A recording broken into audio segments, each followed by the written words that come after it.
চলো বন্ধুরা, আজকে দুটো মাছের রেসিপি তোমাদের সঙ্গে শেয়ার করব। আর এই মাছগুলো তো যাই হোক, কাতলা মাছ চিনতেই পারছো, কিন্তু খুব ফ্রেশ ছিল। মাছটা ভাজা বসিয়ে দিয়েছি, সর্ষের তেলে রান্নাটা করব। আর মাছটা ভাজা হয়ে যাওয়ার পর দিয়ে দিচ্ছি কালো জিরে। আর এই মাছ রান্নাটা খুব ইজি হয়ে যায়, তাড়াতাড়ি করে। কখনো খুব তাড়া থাকলে এইভাবে করে খেতে পারো। আর রুই কাতলা তো আমাদের সাধারণত বাঙালি বাড়িতে রোজই আসে। চলো আর ইজিভাবে রান্নাটা করে নিই। এটা হচ্ছে পোস্ত বাটা। পোস্ততে কিন্তু আমি সর্ষে দিইনি, শুধু পোস্ত বাটা দিয়ে করব মাছটা। এবার খুব তাড়াতাড়ি করে রান্না করে নিচ্ছি, একটু বেরোবো বলে। দেখো, জল দিয়ে দিলাম, কিন্তু মাছের মধ্যে আগে জল দিয়ে তারপরে পোস্ত বাটাটা দিয়ে দিয়েছি। এবার দিয়ে দেবো কাঁচা লঙ্কা বাটা। তোমরা যদি শুকনো লঙ্কা খাও, শুকনো লঙ্কা বাটা দিতে পারো। আমি শুকনো লঙ্কা খাই না, তাই দেই না। আমি কাঁচা লঙ্কা বাটাতেই বেশি রান্নাটা করি। আর যদি চাও, মানে এবার হলুদ আর লবণটা দেবো। আর যদি তোমরা মানে নামানোর আগে সর্ষের তেল দিতে চাও, দিতে পারো। আমি অনেকটা তেলে রান্না করেছি, আর দেবো না। আর ধনে পাতাও দিতে পারো, আমি ধনে পাতা ছিল না তাই দেইনি।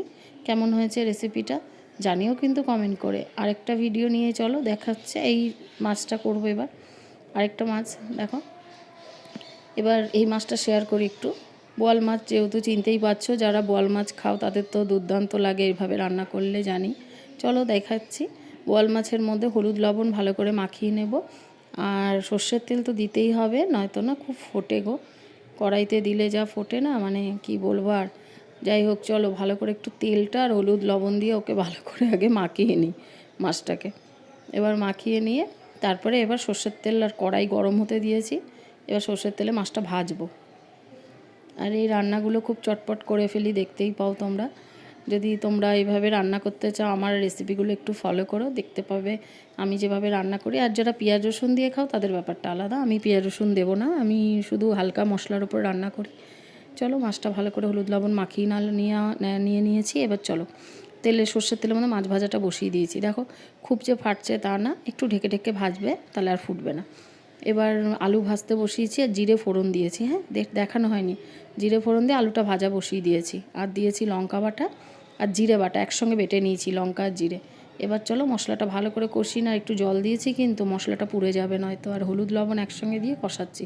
এবার কষিয়ে নিয়ে দিয়ে দেবো জল, পরিমাণ মতন জল দেবে, যে যেভাবে ঝোল খাবে। কিন্তু আমি বোয়াল মাছটা খুব শুকনো শুকনো খাই, তাই ঝোলটা কমই রাখি। চলো, এবার একটু কষানো হয়ে গেছে, এবার মাছটা দিয়ে দেবো। আর খুব ঝটপট করে নেবে এইভাবে, দুর্দান্ত লাগে খেতে। বোয়াল মাছ, গরম গরম ভাত আর গরম গরম বোয়াল মাছের ঝোল। এবার চলো মাছটা ভালো করে নেড়ে নিই।